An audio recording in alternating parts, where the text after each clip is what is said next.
श्री स्वामी समर्थ. तुम्हा सगळ्यांचे आपल्या स्वामीसूत्र ब्लॉग या चॅनलवर मनापासून स्वागत. स्वामी भक्त हो, आज पुन्हा एकदा तुमच्यासाठी नवीन स्वामी संदेश घेऊन आलेले आहे. नक्कीच प्रत्येक स्वामी संदेश हा आपल्यासाठी महत्त्वाचाच ठरत असतो आणि प्रत्येक नवीन स्वामी संदेशमधून आपल्याला काहीतरी नवीन शिकायला मिळत असतं, जे आपल्याला जगण्यासाठी प्रेरणा देतं आणि जगण्याची कला शिकवून जातं. नक्कीच आजचाही स्वामी संदेश तसाच आहे, तुम्हाला आवडणार आहे अशी माझी खात्री आहे. परंतु त्यासाठी तुम्हाला हा व्हिडिओ शेवटपर्यंत ऐकावा लागणार. त्यासोबतच स्वामी संदेशचं फक्त ऐकून चालणार नाही, तर तो आपल्या जीवनामध्ये उतरवण्याचा देखील प्रयत्न करायचा आहे. चला मग जाणून घेऊया की स्वामींनी आजचा स्वामी संदेश आपल्यासाठी काय पाठवला आहे. तो स्वामी म्हणतात की भूतकाळ विसरणं हे आपल्यासाठी गरजेचं आहे. भूतकाळ विसरणं हे खरंच आपल्यासाठी खूप गरजेचं आहे. परंतु तरीही आपल्याला 3 गोष्टी कधीही विसरायच्या नाही, 3 लोकांना कधीही विसरायचं नाही. आता ती लोकं कुठली आहे तेच आज आपण जाणून घेणार आहोत. खरं तर भूतकाळात जगण्यापेक्षा वर्तमानात जगावं आणि भविष्याकडे बघावं, म्हणजे आपला वर्तमानही चांगला होतो आणि भविष्यही सुखाचं समाधानाचं जातं. परंतु तरीही ह्या भूतकाळातल्या काही अशा गोष्टी असतात ज्या आपल्याला अजिबात विसरून चालत नाही. कारण आपण जर त्या विसरलो तर आपल्याकडून पुन्हा पुन्हा त्याच चुका होण्याची शक्यता जास्त असते. त्यामुळे भूतकाळाकडून काय घ्यायचं असतं तर अनुभवच घ्यायचे असतात आणि अनुभवातून आपल्याला पुढचं पाऊल टाकायचं असतं. आता आयुष्यामध्ये आपण सगळं काही विसरायला हवं. म्हणजे काय तर सुखाच्या आणि दुःखाच्या गोष्टीही. आता सुखाच्या गोष्टी का तर बघा, सुखाच्या गोष्टी विसरायच्या का आहे तर सुख आल्यावर आपल्याला अहंकार येतो आणि पुन्हा नवीन काहीतरी करण्याची उमेद आपण गमावून बसतो. त्यामुळे सुखालाही कधीतरी विसरायचं असतं का तर नवीन सुख अनुभवण्यासाठी त्यासाठी प्रयत्न करायचे आहे आणि म्हणून जुन्या गोष्टींना विसरून पुढे चालायचं आहे. तसंच दुःखाच्या गोष्टी नेहमी आपल्याला मागे ओढत असतात. दुःखाचा प्रसंग आठवला की आपोआप आपल्या डोळ्यामध्ये पाणी येतं आणि आपल्याला मनस्ताप होतो. त्यामुळे दुःखाचा प्रसंगही विसरायचा असतो आणि पुढे जायचं असतं. पण आपल्या आयुष्यामध्ये अशी 3 लोकं आहेत, त्यांना आपल्याला अजिबात विसरायचं नाही, त्यांना विसरून चालणारच नाही. कारण त्यांना जर आपण विसरलो तर आपण आपल्या स्वतःचं अस्तित्व गमावून बसू. तर कुठली अशी 3 लोकं आहेत ज्यांना आपल्याला अजिबात विसरायचं नाही ते आता आपण जाणून घेऊया. तर सगळ्यात पहिली जी लोक आहे ती अशी लोक आहे ज्यांनी खरंच अडचणीच्या काळामध्ये तुमच्यासोबत कोणीही नसताना तुम्हाला त्यांनी मदत केलेली आहे.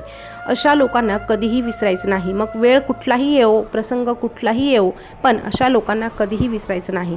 कारण ती अशी लोक आहे आणि ती मोजकीच लोक आहे जी तुमच्या वाईट काळात तुमच्यासोबत उभी राहिली. बघा, आपला जेव्हा चांगला काळ असतो, आपल्या खिशामध्ये पैसा असतो, आपली पोझिशन चांगली असते आणि समाजामध्ये आपलं नाव चांगलं असतं, तेव्हा आपल्या आजूबाजूला सगळे लोक गर्दी करत असतात. परंतु ह्या नावाला कधीतरी ठेच पोहोचली किंवा आपला खिसा कधीतरी रिकामा झाला आणि आपल्यावर जर वाईट वेळ आली तर अशा वेळेस मात्र सगळे लोक आपल्यापासून बाजूला पळत असतात. का तर त्यांना भीती वाटत असते, हा आपल्याकडे तर मदत मागणार नाही ना, किंवा याच्यामुळे आपलं तर नुकसान होणार नाही ना, आणि अशी भीती त्यांच्या मनात असते आणि म्हणून ते आपल्यापासून लांब पळतात. परंतु हीच वेळ असते, त्या वेळेमध्ये काही ठराविक लोक असतात, ते आपल्या पाठीशी खंबीरपणे उभी राहतात आणि आपल्याला सांगतात, तू चल, मी आहे तुझ्यासोबत. वेळ कशीही येवो, प्रसंग कसाही येवो, पण मी तुझी साथ सोडणार नाही. आणि असं बोलणारी जी लोकं आहेत ती म्हणजे तुमच्यासाठी खरंच खूप मूल्यवान आहे आणि यांचं जे मोल आहे ते कशातही मोजता येणार नाही.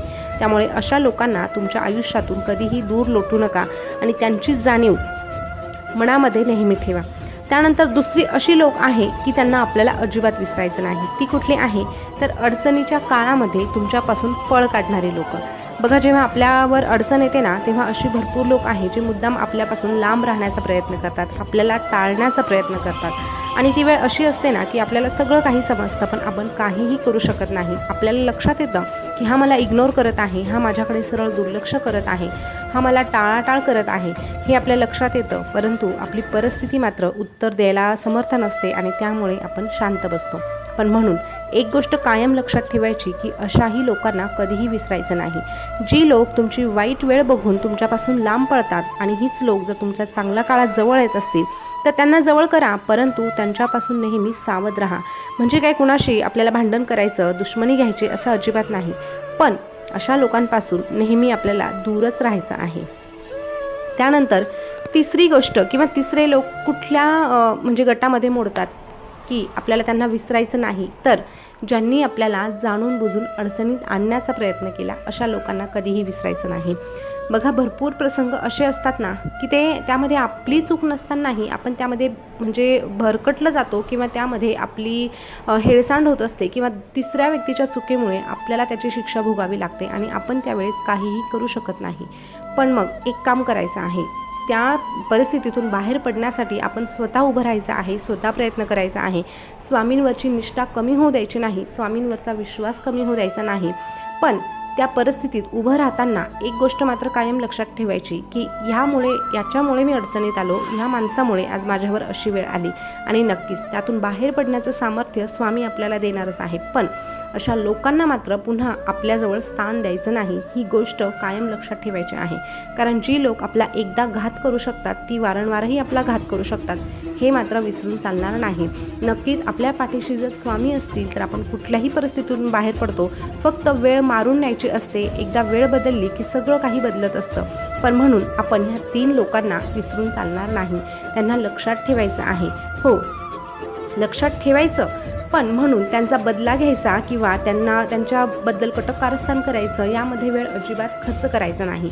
त्यांच्याकडे फक्त लक्ष ठेवायचं आहे, मात्र त्यांच्यासोबत काय करायचं, कसं करायचं यावर आपला वेळ वाया घालवायचा नाही. तर आपण आपलं जे कार्य आहे, आपलं जे काम आहे त्याकडे पुरेपूर लक्ष द्यायचं आहे आणि त्याच मार्गावर चालायचं आहे. फक्त एक गोष्ट लक्षात घ्या, वेळ कशीही येवो पण आपला सत्याचा मार्ग सोडायचा नाही, आपल्या स्वामींना सोडायचं नाही. नक्कीच स्वामी सगळं काही चांगलंच करत असतात. आज वाईट वेळ असली तरीही उद्या मात्र आपलीच वेळ चांगली राहणार आहे, हे विसरून चालणार नाही. तर स्वामी भक्त हो, आजचा स्वामी संदेश तुम्हाला कसा वाटला आहे कमेंटमध्ये आवर्जून सांगा आणि असेच नवीन स्वामी संदेश ऐकण्यासाठी आपल्या स्वामीसूत्र ब्लॉग या चॅनलला सबस्क्राईब करा. पुन्हा भेटूया नवीन स्वामी संदेश सोबत. तोपर्यंत स्वस्थ रहा, मस्त रहा आणि आपले स्वामी संदेश ऐकत रहा. धन्यवाद.